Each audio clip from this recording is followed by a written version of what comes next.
I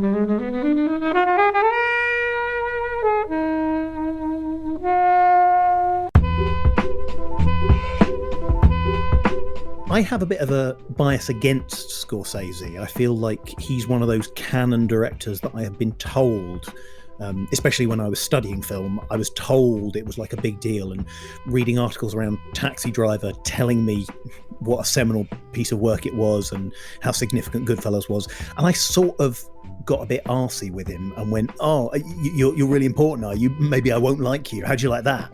And what did he say to that? He's not gotten back to me. And I think his lackadaisical attitude towards correspondence has not endeared me to him any further.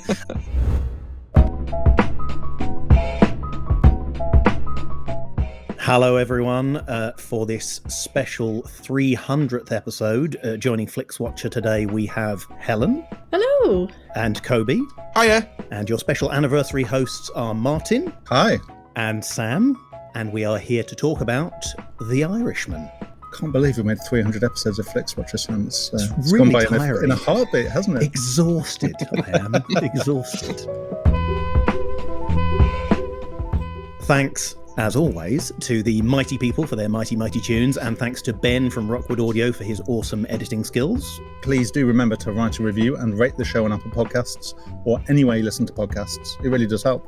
And you can join the conversation with us on Twitter. At FlixWatcherPod or on Instagram. At Flixwatcher.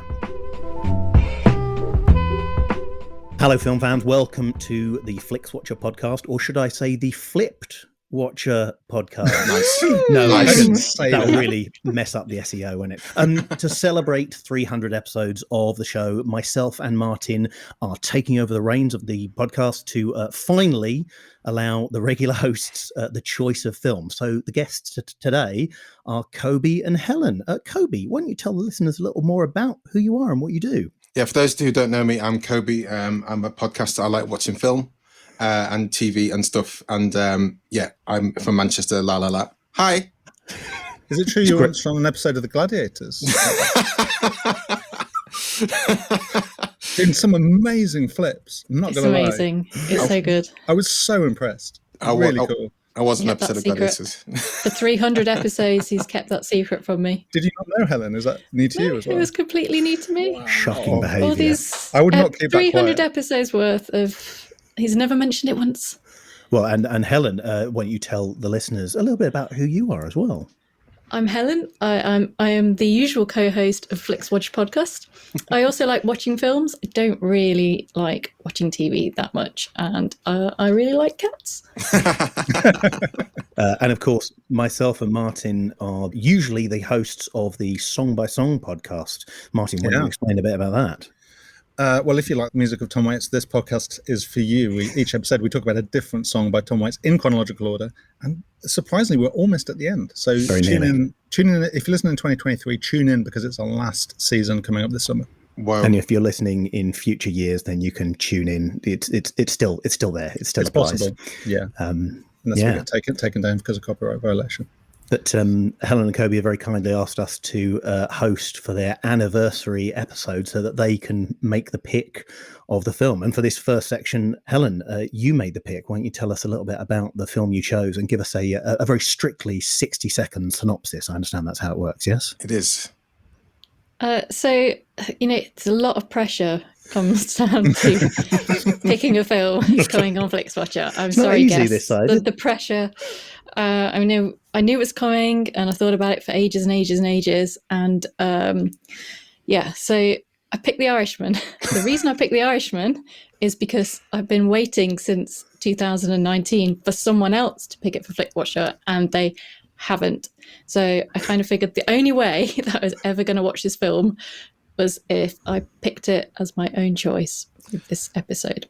And I should point out at this point, well, everyone who's listened to this podcast for more than 5 seconds, more than 5 seconds, Helen does not appreciate films that outstay their welcome lengthwise. So for me, Sam and Martin and other people in the podcast world were very surprised to hear that Helen had chosen one of the longest films ever made. I'm sure we'll hear about that in this discussion, but I was kind of flabbergasted. But yeah, to pass it back over to Helen. The thing I'm really excited, Helen, is can you summarize this film in 60 seconds? I've got something in mind. I'm not sure I'm going to summarize it particularly well. Someone getting the time Rob? I got one. On your marks, a get set, a go. The Irishman is the 26th feature film from the director Martin Scorsese, aka the GOAT. It's based on the book I Heard You. It's based on the book I Heard You Paint Houses, and it tells the true life story of Frank Sheeran. No relation to Ed Sheeran, I don't think. A truck driver who ends up working for the Bufalino mafia and Jimmy Hoffa. Robert De Niro stars as Frank. It's his 9th collaboration with Martin Scorsese, and Joe Pesci and Al Pacino also star as their current old wrinkly selves and digitally de-aged younger selves. That's very impressive. 43 that was 45 seconds. Yeah, even with interruption from me. Yeah. Good work. Beautiful. Congratulations. Thank you. So, Kobe, this was not your choice. No.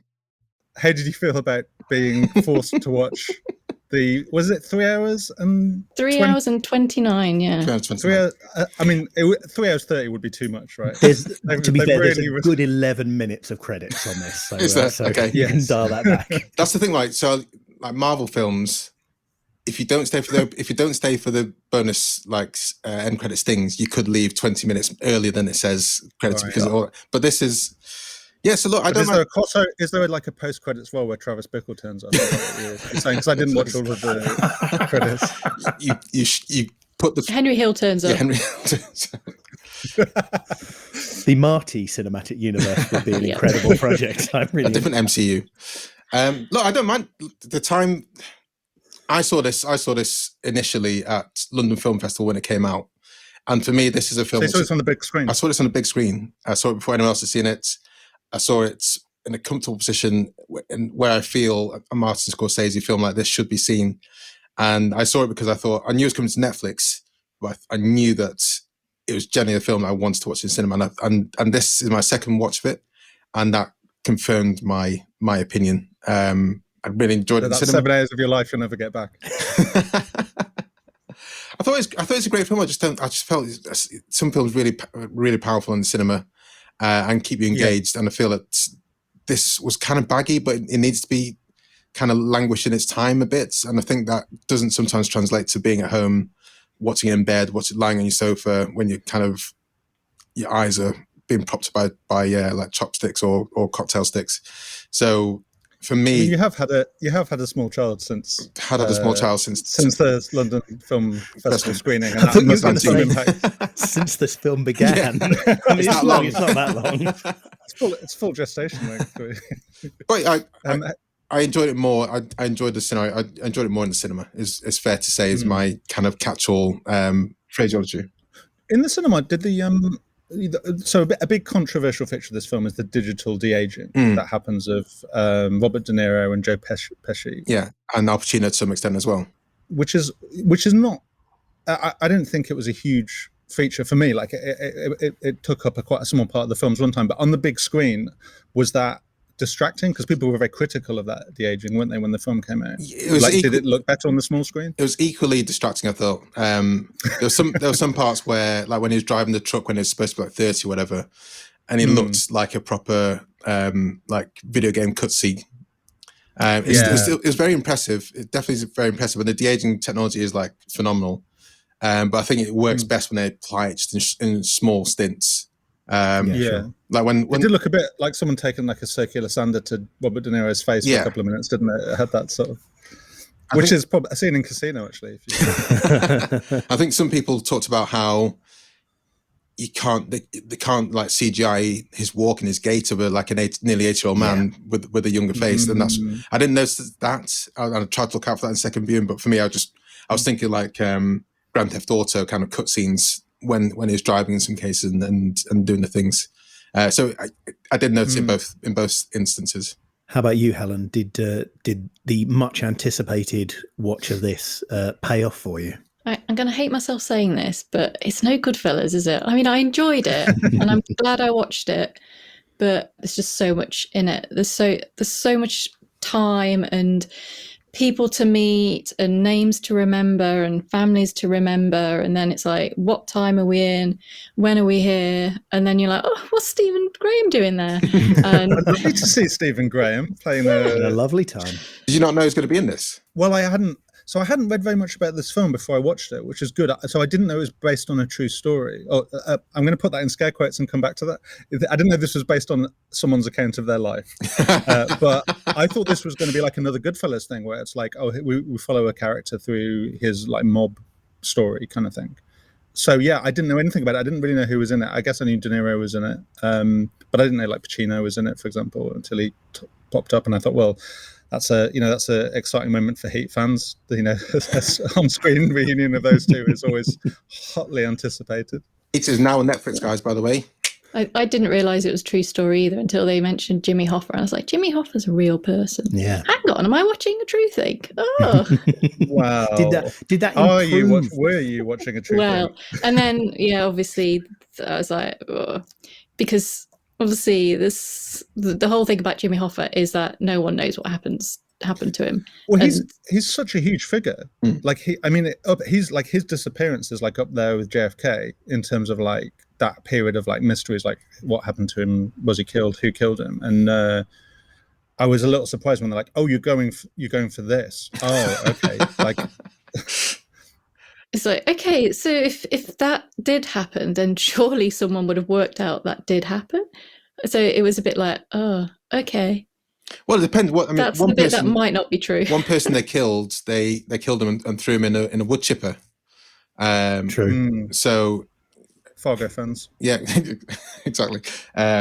So if it's tends to be that kind of thing happened to Hoffa, then there's no way they're going to find him, and no DNA evidence 40, 50 years later will be able to put him back together again. So I'm getting the sense that, Helen, this was something that you went through a roller coaster ride of emotions for, yes? Yes. It was very much like, oh, this, and then I was like, oh yeah, so this is how they're going to do the face thing. They're going back in time to tell the story, and yeah. So yeah, there was, I am glad I watched it. I had prepared, got a takeaway in, so food. So you did it in one sitting? Food arrived. Yeah, did it in one sitting. Well done. Congratulations. It was one of those where you kind of like paused for like a little toilet break and you're like halfway through. It's like a marathon, isn't it? You're like checking the points and you're like halfway through. And then it kind of gets to a bit and you're like, oh, still another hour to go there, isn't there? And you're just like, come on, make it through. And then it ended. And I was like, oh, I could have watched a bit more, probably, maybe. It kind of feels like, he could have added a bit extra on and I wouldn't have even noticed. Good second win there. What about you guys? Sam and Martin, what do you make of it? Did you watch it in one sitting, Sam?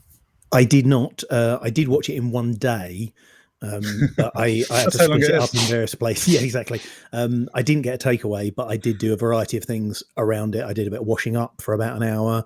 I ate some lunch. I then sat in bed, as Kobe described, the optimal location for watching a Scorsese epic. I have a bit of a bias against Scorsese. I feel like he's one of those canon directors that I have been told, especially when I was studying film, I was told it was like a big deal, and reading articles around Taxi Driver telling me what a seminal piece of work it was and how significant Goodfellas was. And I sort of got a bit arsey with him and went, oh, you're really important, are you? Maybe I won't like you. How'd you like that? And what did he say to that? He's not gotten back to me. And I think his lackadaisical attitude towards correspondence has not endeared me to him any further. That said, I enjoy Mean Street, I enjoy After Hours, and I do respect him as a filmmaker. So I went in with a bias against this and sort of spent the first half of the film slightly resenting it, sort of feeling that this was overly long and I wasn't really getting much that I hadn't seen him do elsewhere, and elsewhere with a bit more punch. But then the second half, I settled into a groove and I got drawn in, particularly by Pacino's performance, I've got to admit, doing a slightly more chaotic, vulnerable, crazy lunatic than I often see him performing. Sort of playing low status, Bobby De Niro playing low status and looking a bit awkward quite a lot of the time. And so by the end of it, especially with the whole framing sequence of the story being told by an old man who sort of had put all of these things on the line and worked really hard in order to build up this career and this reputation, and then was just alone in a nursing home, I was kind of sold on it. I sort of didn't enjoy it all, but I was really taken by the ending of it. How about you, Martin? Did this catch you? Yeah, I mean, I intended to watch it over a couple of nights. I had it on my projector, so like medium, big screen. Adequately Save it for the score. Save it for the score. Yeah, like whether that counts. I found the first half like the sort of frenetic. It felt quite frenetic. It felt like a bit of a recap on his life to date. The first part of the film, and quite violent and unpleasant, and I wasn't enjoying that particularly, although I think it's actually quite good at contextualizing the violence in the way that his daughter relates to him as going, yes, my dad's a horrible thug, and like I can't take problems to him because he'll stamp on someone's hand, and that's really horrible. And then in the second half it becomes much more slow and more meditative, and it is just this sort of gradually slowing rhythm of Jimmy Hoffa needs to like rein his neck in, otherwise he's going to be killed. And seems ridiculous, isn't it? And the conflict with you talked about the sort of restraint and internal conflict in Robert De Niro being like, I'm trying to tell him this, but there's only so much he will listen before he won't trust me, and I'm trying to broker this peace with this organized crime family who is not super pleased with him, and that I found really compelling, and I found the pace was really appropriate. So even though that was probably 2 hours of the film, I mean, at a certain point I was like, all right, come on, let's get to that. Actually, as a film, I ended up really enjoying it, and I did enjoy the sort of warmth of the Joe Pesci character. Obviously, if you've seen Goodfellas, like his character in Goodfellas is absolutely chilling. And this character, he's a dangerous man and orders people killed, but is portrayed as a sort of warm and loyal person and a friend to Robert De Niro, and that's quite a nice relationship as well. So generally, a lot of this was sold on the fact it'd be the first time in a while that Joe Pesci would be back on screen, and of course it'd be great for him to be back on the screen in a Scorsese flick, and of course it'd be great to be back on screen with his old mucker De Niro, right? And he's got one of the great voices in like film and TV history. Just his voice is, even Home Alone, I just love hearing his voice. Well, of course, I think it's such a diverse. Like, I mean, you can point to comedy roles that De Niro have done, which I think are good, but like Joe Pesci has just got such a diversity of like he can be this chilling person where psychopathic can turn on a dime and mutilate or kill you, or he can be this sort of lovable grandpa. I thought that was really great casting. Like, part of what I thought made this film work was Joe Pesci, knowing that he has played so many insane psychopathic characters over the years, and then him being so gentle and really like being the voice of reason, like the broker of peace throughout. And it did a huge amount of work in terms of realizing the stakes and the danger that Hoffa was in, that everyone was in. And then also his journey from middle age through to very old age across the run span of this, the runtime of this film, and literally in the final scenes, real time. Final scenes, like him taking his dentures out and it changing the whole shape of his face, and it was through him where I went, oh, that's why you want the same actor playing these characters all the way through, because you've got Joe Pesci who can go from like octogenarian or older, and also this de-aging allows him to play someone who we recognize from Home Alone. The person the character you called out, his daughter, Peggy, played by and Lucy Galliana as the younger version of that character, and I thought they were both utterly brilliant, again, in communicating the stakes of the film, just the stare that they give Robert De Niro as their father. So that was one of the issues I had with it when I first watched the film. And we've got Anna Paquin here, a fantastic actor, been around for a long time. She didn't have that much to say in the film, but she does. But with her screen time, she does have some impact. So, that was one of the points I wanted to bring out. What did it need to be? Someone like Anna Paquin there? Was she wasted? Was she exactly the right person? I thought she was brilliant. I thought both of the actors were brilliant in foreboding some sense of this is wrong, this is going to end badly, this isn't going the way that you think it's going to go. I found their performances genuinely like disturbing and dangerous, and I guess while you might say that someone of Anna Paquin's talent, she feels like she's being underutilized. There's a lot of actors in this film. Not all of them can be fully utilized. Like Jesse Plemons playing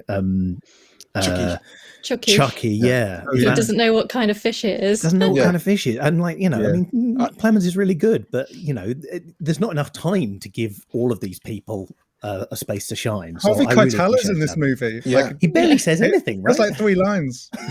Well, also for fans of The Wire, Dominic Lombardozzi, who plays Herc in The Wire, is in this. But I didn't recognise him the first. I wouldn't have known it was him even the second time. Right? Yeah, Fat Tony. So his makeup was astonishing. I thought in this, I generally had no idea. The cast is insane. Yeah, it's ridiculous. It's absolutely stacked. Yeah. Were there any small corners that really made an impact for you, Helen, or was it like were you too distracted by the takeaway? Was it fish? Did you have fish and chips? It was not fish. What kind of fish was it? Was it cod? What kind of fish was it? If I caught a fish, I would know what kind of fish it was. Yeah, I think go back to the daughter Peggy, because sometimes Scorsese, he doesn't really write that many roles for women, and his films do tend to be heavy on the old men. So I think her role is really, really, really important in this, because the wives don't really have that much to do, and everything else is a very, very male world, and it's dominated by violence. So it's her silence and her kind of silent judging that is really, really, really powerful. And also it's the whole thing about like the mafia is all about family. It's about the family. It's about the family. You'll kill someone if they hurt your family. And at the end, like Frank's left with none of his family. Like they've all disowned him because of what he's done.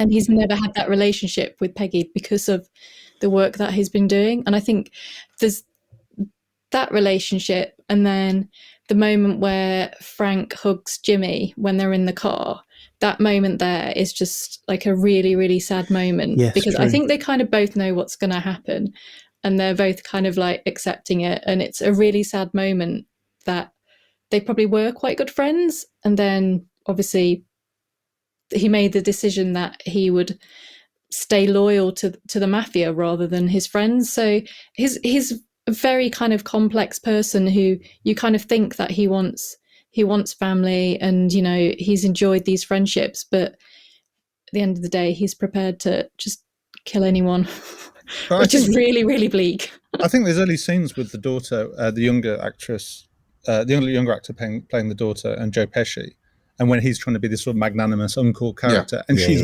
very suspicious of him because she knows he's a bad guy, and that was really interesting, because it's sort of, if you watch The Godfather, it's all about like, well, you never come to coffee at my house. It's like, because you're a fucking killer. Like, why would I come to coffee at your house? I'm coming to your house because I want you to beat up some guys that assaulted my daughter. That's the limit of this interaction. You're not my uncle. You're a scary guy. But Uncle Jimmy Hoffa was. They've all got scary names. Like I can't remember the names, but he like starts reeling them off. Like Crazy Joe. Like nice people. I was nice touched the way that they had the sort of like information about like this guy got blown up by a car bomb in 1980. This guy. I enjoyed that. Because I mean, like I was watching this, I was sort of led to question like Scorsese's interest in violence and violent characters. Like I feel like in some of his earlier films, the violence is sort of exciting, not necessarily glamorous, but it does feel quite exciting. And in Goodfellas, mostly it seems like a pretty exciting life, right? But in this, like I feel like he really hammers home, like this character Frank is a violent man. It's estranged him from his family. All of the people that he knows, bar a couple, died through violence, and it doesn't make it seem that glamorous. It makes it seem pretty terrifying to live that life, I think. I mean, the thing that I thought was interesting is that lots of those gangster films either show like the bad guys ending unhappily or the bad guys getting away with it. And I thought this was an interesting portrait to go, oh yeah, this is a character who got away with it. But then what happens after that? Like it's the long tail. And I guess that Scorsese is old enough in himself now, and obviously the perspective of this autobiography, to go success and winning and the quote happily ever after. It's not as simple as that. And I kind of admired him for letting that play out as long as it did. Like I felt the climax of killing Hoffa, I was like, how have we still got an hour to go? Well, an hour minus 11 minutes for the credits. But of course, it's how it plays out. It's what happens in the end of his life. And obviously, the one point that I want to mention as well is you need that scene between Robert De Niro and Action Bronson selling a coffin, which has got to go down as one of the most delightful little scenes I've ever been surprised by a celebrity cameo in. I think it's nice that with a film of this length to have those incidental scenes and let the characters be the bit. Like, so that, like the Sally Bugs questioning Chucky about the fish. It doesn't ultimately lead anywhere, but it's still like a nice kind of, it gets you in the headspace where these people are. Chucky's just a bit happy-go-lucky, a bit of a fuckwit, it seems like. He's not, he picks up fish, doesn't even maybe look at it, doesn't know, doesn't really care. It just doesn't register in his life. And Sally Bugs is equal on the other side. It's like, how could you not even know what fish this is? And that's where... Well, that sort of dialogue, I mean, there's a few kind of comic interludes which are like that, incidental and sort of ridiculous scenes. It really reminded me of Tarantino dialogue, which is funny because I feel like Tarantino dialogue of that era of the 90s was very, very influenced by Martin Scorsese. And he didn't, I don't know, I haven't watched a lot of recent Scorsese. I guess I know the sort of classics, but I don't know if he does that in his film so much. But it felt very quirky, which isn't a word I'd normally apply to a Martin Scorsese film. No, sure. Any other points anyone wants to make before we head over to the scores? I've got several points. I yield the rest of my time. It's a long film. Are you going to have loads of points? Yeah, we've got 4.5 hours, right? Have any of you read about the book that this is based upon? No. I know it's called, I Heard You Paint Houses. So but also, interestingly, before we go down to this, the title of The Irishman is never actually given in this film. It just it starts with "I heard you paint houses." I don't know where that's true. I don't know where it's actually stated as a title card, which is interesting. But yeah, minute 9 of the credits. That's where it is. All right, dug right in there. Oh, by the way, this film's called The Irishman. Bye. Yeah, bye. I only know that it was based on this book, and then the various people have called out a few things that they claim that. Yeah, he may have made them up. Right. Yeah, exactly. I'm good. So I'm not going much further than Wikipedia, but it is based on Frank Sheeran's memoir, which was ghostwritten not with a journalist, but with someone who was like some kind of like ambulance chasing lawyer, which was, and it was shopped around to various places before it got sold. Okay. There were a couple of articles by people that know the Jimmy Hoffa case, journalists who've worked on it, who interviewed other journalists who worked on it, who interviewed people in the FBI who've worked on it, and other parts of law enforcement, basically saying this is entirely made up. Like he was Frank Sheeran was a real person. He was affiliated with the Teamsters and almost certainly the mob. Mm-hmm. But the general consensus is the likelihood that someone in the book apparently claims to have done something between 25 and 30 murders, but so many he's forgotten how many murders he's done. And the general consensus is if someone's done that many murders, they would have got caught. There would have been some evidence. There would have been some sort of suggestion that he was involved with this. Now, he was on the long list of people who might have killed Jimmy Hoffa when Jimmy Hoffa first disappeared. Right. But now, anyone who's an expert on the Hoffa case, whether it's journalists or law enforcement, think it's completely improbable that he killed Jimmy Hoffa, and it's probably made up. That he was just someone who was like a low-level enforcer for the mob and has made up all of this sort of relationship with these senior figures in the Teamsters and the mob. So it's probably not true. Now, I don't think that makes it a worse film. I still enjoy it as a film, but I think if you're going for this as sort of a historical artifact to learn about what happened to Jimmy Hoffa, there's loads of reasons why it's unlikely. Like generally, the mob didn't hire non-Italians to do sensitive work. It would be incredibly unlikely that a boss would drive an assassin to travel to the hit, because that would create a connection that is a risk. And then one of the other murders he committed is like, again, very, very well known in organized crime, and seems very unlikely that he did it. There's one eyewitness that says he may have been in the room when it happened, but all of the other eyewitnesses and investigations point to it being a well-known mafia hood. So it's probably not true. Still think it's a good film. I think it's interesting because it does sort of feel a little bit like when you get the flashback that it is almost a fantasy, and that some of it is kind of a fantasy version of some of it. So to hear that he quite probably made a lot of it up doesn't really surprise me. Well, but then also I could believe he probably did like bump a couple of people off, but they were probably quite low level. There's that one hit he did when he walked into the restaurant. Yeah. Went past them, then double backed, bang, bang, bang, then kind of walked out again. Yeah. I often query those kind of. I'm sure there's scenarios where that kind of thing's happened. Everyone around them knows who's done the thing.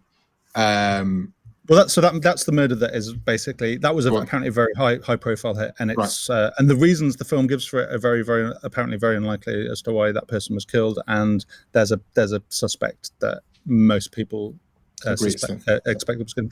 I mean, there's some of the critics of the book and the film describe him as the Forrest Gump of organized crime, because he's like, whenever there's like a historic, murder, he turns up and it was him that did, that landed on the moon, in the equivalent. I guess part of the reason that someone like Scorsese would want to make this film is to tell a story about Jimmy Hoffa. So apparently De Niro really wanted to make this film as well. He's been wanting to make this since the 90s, supposedly. Sure, but like, it feels like the Hoffa story is at the core of it, and while the murder is a big part of his story, that's, there's a lot of other stuff that this film is talking about. And having a point of view character, whether it's totally credible or whether it's a story, all that kind of thing, it is a useful way of seeing Hoffa's story and seeing some of the conflicts that he got into.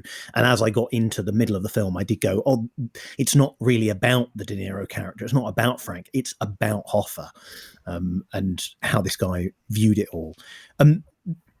The only other thing I thought to mention was that the very opening shot has this slightly weird introduction to the storytelling, where we start with a shot of De Niro, a voiceover of him telling the story, and then his mouth catches up to the voiceover. Yeah, I caught that this time. And there's quite a weird sense of like, it's an internal monologue. It's in his head. It's the story he's telling. The disparity between what the film is telling us and what is actually happening in the shot did flag in that very first shot. This is not a reliable narrator, because literally you can't tell whether it's him narrating or whether it's someone else narrating what we're seeing. So I feel like there's a little get out in how it's made, a tiny get out for some of that. Is it real? Is it not real? And that is the end of my TED Talk.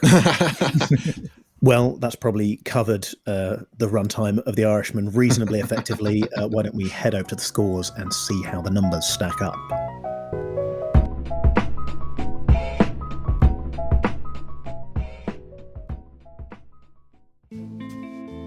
Hello, I'm Martin. I'm Sam. And every week we get together on our podcast Song by Song to discuss the music of Tom Waits. Waits is a writer, musician and performer. You might know him from his 4 decades of songs like What's He Building in There, Downtown Train, Martha, Rain Dogs.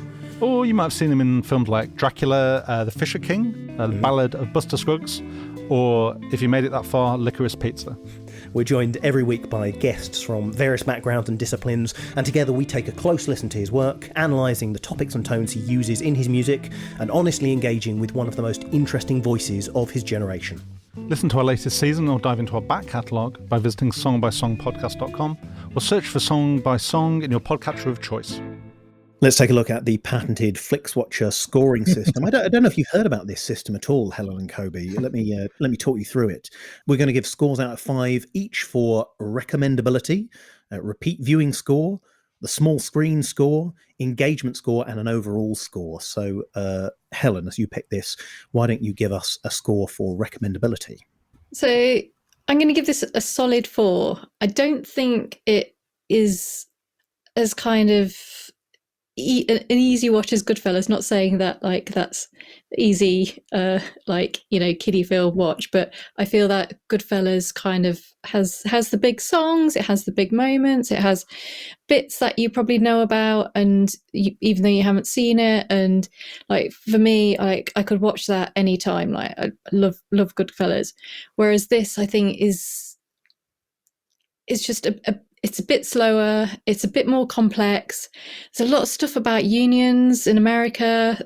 So there's stuff like that is, it's different. It's a different kind of gangster film. If you're imagining like slightly older people doing Goodfellas, it's not quite like that. So yeah, and I think the main off-putting thing will be the length.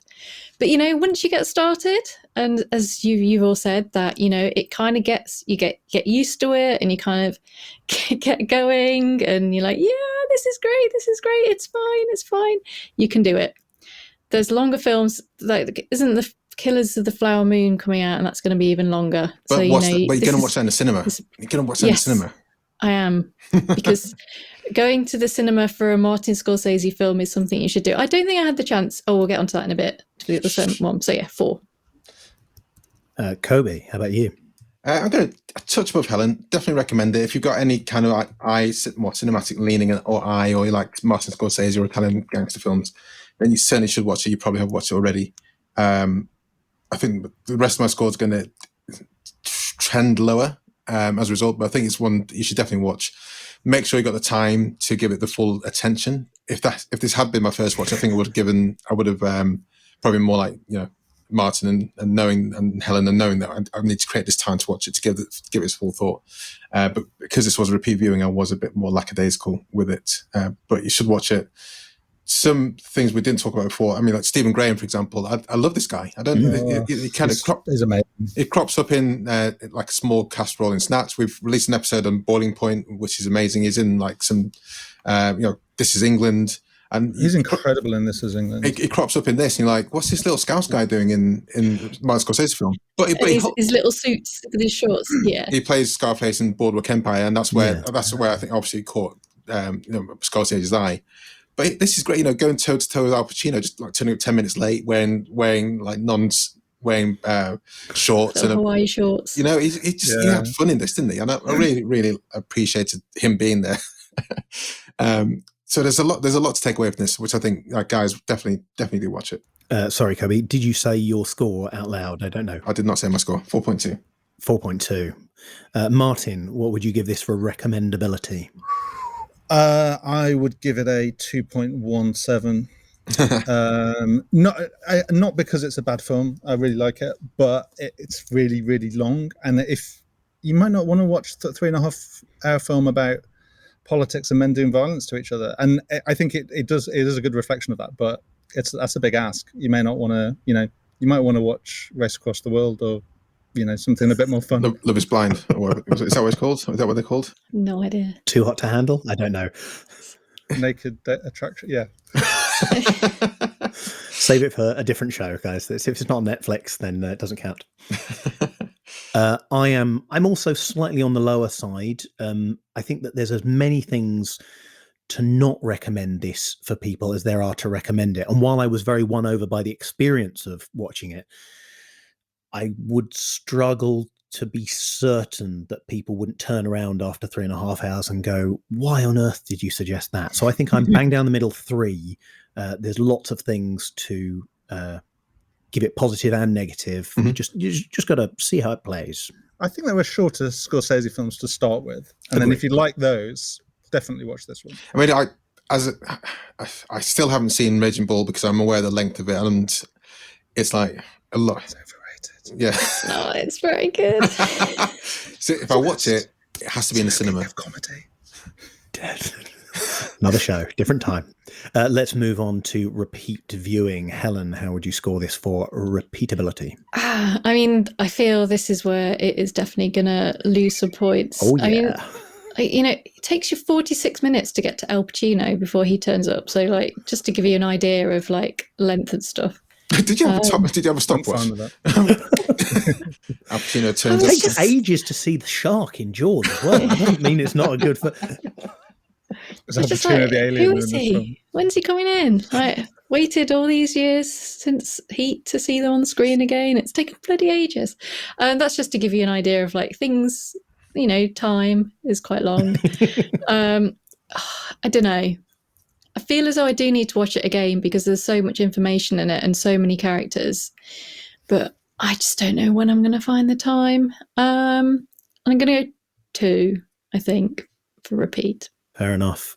Kobe, how do you feel about repeating The Irishman? 2.5 because I think you should watch it again. I'm not sure how often you need to watch it or how soon after you watched it the first time you should watch it. I think there's a lot in there to take away.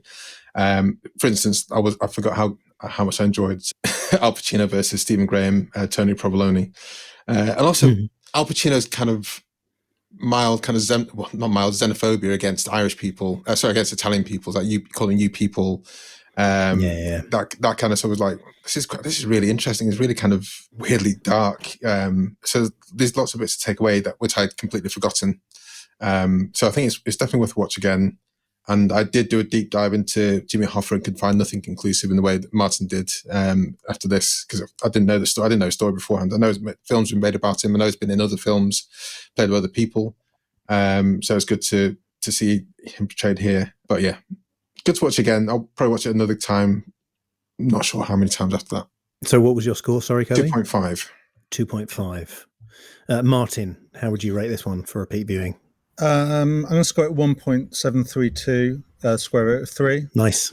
It's just really long. I mean, I think it will definitely repay repeat viewings. I just don't know when I'm going to find time in my life to do that. I guess if someone was like, "Oh, I really want to watch this, will you watch it with me?" I'd be like, "Yeah." But I mean, it's rewatchable, but that is a big chunk of my remaining years. Yeah, and they're numbers. Is this when you want to make this announcement, Martin, or are you going to save that for another show? The date of your death? No, not this one? Okay, fine. Just have to watch The Irishman. I have to echo a lot of these things. It would take a real momentum of another reason for me to watch it again, whether it was for a performance, I did like Al Pacino, whether it was to show someone else or they had an abiding love and I wanted to reassess it. But off my own bat, I would say that it is a 1.2 for going back to it. It's very unlikely. Moving on to the small screen score, Helen didn't get a chance to see this in the cinema. How did it rate on the small screen level? I don't know if I had a chance. I can't remember. Did it have a release? I can't really remember. It was very limited, wasn't it? Probably on a limited week's window. Well, Netflix wanted to give a 30-day window before it showed up on the streaming service, and a load of the big cinemas said no, not a chance. So it got small screen, Curzon screened it in the UK, and obviously film festivals. But they generally don't seem to care about screening stuff, even when it would be hugely popular, like the Glass Onion movie. Like they do it for a short period because they're not about winning. Well, I think they do it so it's Oscar eligible sometimes, but like they're not about selling movie tickets. They're about getting streaming. Well, I think with Glass Onion, that really got a big word of mouth around it. The people that did see it in the cinema were like, guys, we've got to watch it. So I think for the right film, for them to say, screen it in cinema, the people are interested, then give it that kind of word of mouth buzz. Because I think Glass Onion was one of the biggest viewed films of Christmas. Guys, this isn't the Oscar bait rating for Glass Onion. It's small screen score for The Irishman. You're a great host, Sam. Thank you for keeping us on task. Keep us focused, guys. Come on. Keeping these guests on track. God, I mean, I think Martin Scorsese is a director who generally gets me to the cinema. So I still probably would have been a bit put off by the runtime. Since then, I have been to the cinema quite recently to see a lot of very, very long films, and I can do it. I can sit in my seat for nearly 3 hours. Thanks, films. So I'm prepped for the next one. I think this was fine at home for me. The ability to pause and eat food was a bonus, and so I'm going to give it a 4. I think this is your only chance to see it at home, unless you find somewhere screening it randomly. I don't even think the Prince Charles tend to screen it that much because it's very long, and you can have little breaks. You can watch it however you like. So what did you say? What did you score? 4. Kobe, how about you? How does it rate having seen it on the big screen? Yeah, I mean, I loved it on the big screen. I thought it was great to sit there and recline in the comfy chair and just let it kind of wash over me. And the engagement score and small screen score, cinematic experience score kind of tie into one with this for The Irishman. Let's give it 3.5. I think if I did watch it again, it would be in sections. And there were kind of quite a few blog posts around, weren't they, when this first came out, saying watch it up to like 55 minutes, make it like a mini series almost type thing, and then you get like a different experience from it, and that'll be a good way to kind of split it up. And I think they're right. Next time I watch it, if it has to be on the TV screen, I might look for those blog posts and finish at those kind of key points, because I think it kind of works. How about you, Martin? How would you rank it? Actually pretty high. I would say like 4.2. Like it's very character driven. There are some action set pieces and things like that, but it's not about visual spectacle in the way that like a Marvel movie is, and it's not. I don't remember there being a ton of subtitling, so that would be another problem on the. I mean, I watched on as I said, on a projector, effectively like a really big telly, and it looked great. It certainly benefits from the cinematic treatment, but I don't think. I think you could still get a lot out of it watching it on a small screen because, as I say, it's story and character driven. 4.2. 4.2. I watched this mainly on an iPad. I had no problem. Exactly how Martin Scorsese intended. He's a huge fan of Apple product. I think that's clear from the way he does his tracking shots. I had zero problems with this. I think some of the sequences would have been dialed up, but what you were talking about, the way that it could be viewed as sort of a TV miniseries, I think really does apply. And there's a bit of me that probably would have had a better time if this was 3 or 4 hour long TV specials. I think there's climax points. So I'm going to give it 4.5. I think it's a really solid small screen, and Netflix is not losing a great deal by not having it on the big screen. So this is the big one then. Helen, how would you rate this for engagement out of 5? So sometimes if you watch a film on Netflix for the first time, it will give you like your percentage rating. So I forgot to say earlier, but mine was 56%. Netflix only thought I'd like it 56%, which surprised me a bit. Maybe it's because I just like to watch 90-minute films. I don't know. Maybe. So engagement, I mean, I didn't watch it all the way through. So it's going to have to What do you mean you didn't watch it all the way through? Well, I mean, like without pausing it, you know. So I feel as though... Did not happen at the end. Okay, fine. Jimmy Hoffa flies off into the sunset. It's still a happy ending. Like if it's super engaged, then like I won't pause it because I just have to consume it like immediately. So there were a few pauses, and there was the realization that we were watching a film with Jimmy Hoffa and he was a real person. So I was like, oh, hang on, let me what I know him as being played by Jack Nicholson. What's all this about? So I did do a little bit of mid-film research just to kind of like make sure I knew what was going on a little bit. So I think because of that, the highest I can give for engagement is probably about a 4. Fair enough. Kobe, your engagement? Yeah, I'd give it. Yeah, it's good for 4. I mean, certainly I was super into it the first time I watched it. The benefit of the second watch means you can kind of not nod off, but you don't have to pay super close attention. And I did do it in sections, just kind of not determined by anyone's blog post, but determined by when I thought my iPod was going to fall off my lap. I should put it down. Before I think it's slow in some places, but then it does perk up either in action or in dialogue or in something else that kind of catches you, and you're not sure what that's going to be. 4 for me too. Excellent. Martin, how about your engagement? How do I find that percentage? I was trying to look for it so I could tell you what way. I think it's before you start the film. I don't think you can get them after, unfortunately. Yeah.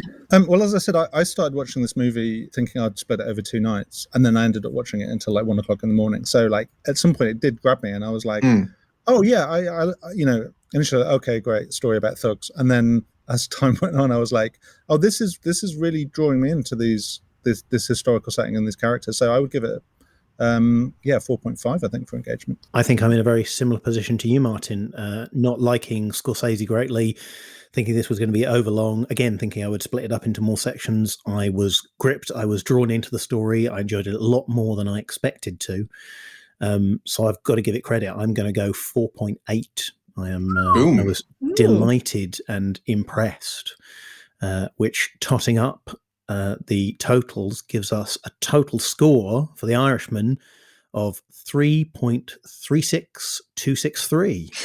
I can't believe you've recreated our spreadsheet. How dare you? No. I've gotten hold of it. You can't slag me off on my own show. How dare you, Kobe? I'm pretty pleased with that. I thought the repeat viewing was really going to drag it down, so I think. Well, it did drag it down. Other areas were well into the 3s, but I feel like it's like a 4+ star film that I wouldn't recommend to many people. Yeah, sure, that's fair. or watch ever again. Yeah. I mean, on our podcast, we just did the Wim Wenders film Until the End of the World, which is 4 hours 47. Ooh. And that is very similarly a long film that I really enjoyed that nobody should watch. So, we're very much in the same ballpark. I mean, it does matter, doesn't it, unfortunately, because there's that film Drive My Car, which everyone says is amazing. But like coming up 4 hours, I'm just like, oh, come on. You should watch that. It's really good. I'm sure I'll enjoy it. I'm certain I'll enjoy it, but also it's 4 hours. Investment. It's a big investment for people, and especially like the subject matter. The Netflix description is like style gritty, and I'm like, yeah, it is kind of gritty, and as you say, like gets into a lot of historical weeds. So you have to be pretty sure someone's going to enjoy it before you say you absolutely have to watch this film. That's fair. Recommending, yeah. So over on Twitter, we have asked the listeners and the tweeters what their opinions on The Irishman were. Let's take a little look. Helen, do you want to read out some of these? Yeah, I'll take this one from Alex Flowers. He's giving it 4 clocks out of 5. Solid. Saw my own life tick down whilst watching, as well as those of the stellar cast. Missing a few big set pieces to keep the energy up, but kept me engrossed. And happy 300 H and K. Thanks, Alex. Thanks, Alex. Very nice. AX Flowers, at AX Flowers. Go follow him, guys. He's a nice guy, it seems. Amelie at the Only Cleo Luna said, unfortunately, I quit watching it after 40 minutes. Way too slow, and I knew it was going to be very long, but I have a love and hate relationship with gangster films anyway. I think that's pretty much. I don't know if we've got a star rating. That looks like, 40 minutes out of 3 hours 30. But I don't know how that does. Doing the maths there. Yeah, exactly. At 1.25 stars. But it sounds like she didn't benefit from the bump that you and Martin got. No, true. And she should have got to 46 minutes, and then that's when Al Pacino comes in. The Pacino accelerator. Catalyst. 46 minutes, and then Pacino is there.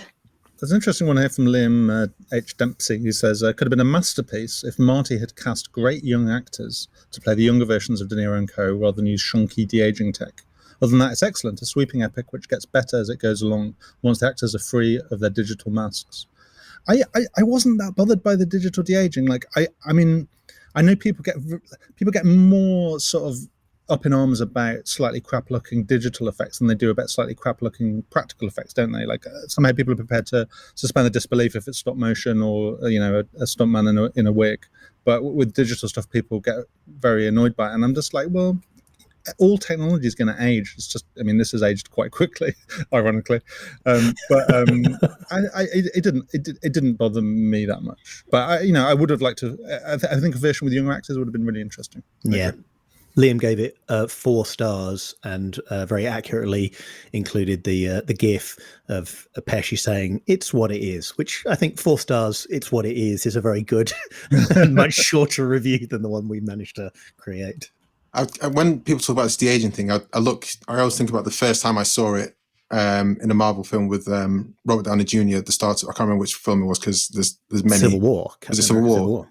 And I was like, what?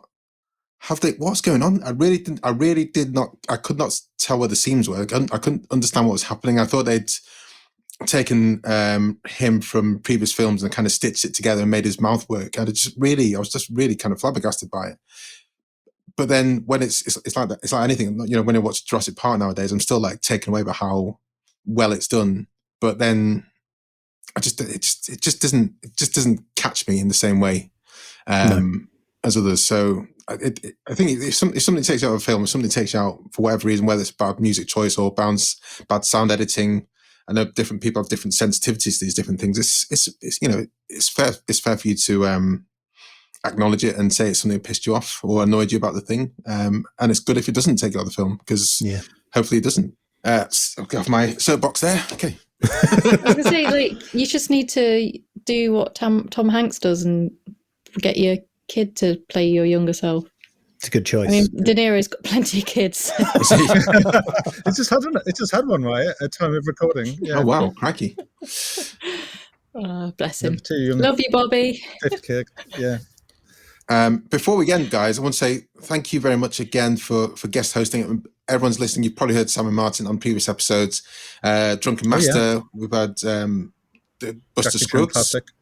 Yeah. No, it was the Nice Guys we did. Nice Guys. Yeah. Although Buster Scruggs is full of nice guys as well. So it's full of nice guys. You joined Seven Psychopaths as well. That's true. So, that was in a slightly crossover-y episode going on there. Yeah. So Tom Waits cameo there.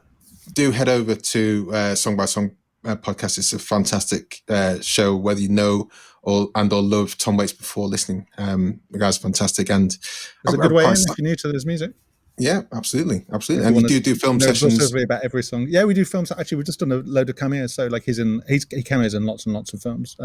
Things like The Fisher King and lots of films you wouldn't expect, and lots of less well-known films. And actually, if you're listening in 2023, that's fairly recent. And we had a great guest, Lee Singer, who talked us through some of those cameo movies and the ones we haven't focused on previously. So do have a listen to that. It's quite a good roundup of Tom Waits' entire film career. But it was really nice of you to have us on the show. Always a pleasure to talk to you about some films. So congratulations on 300 episodes. Happy birthday. Yeah.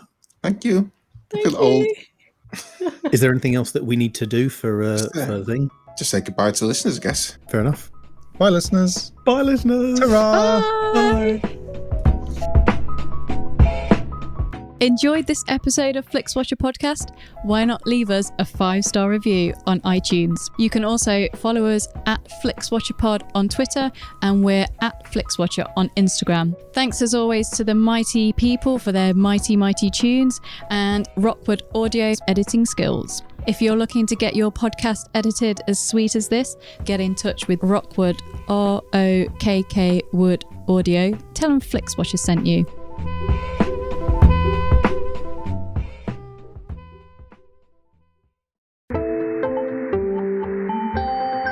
You just heard a Stripped Media production.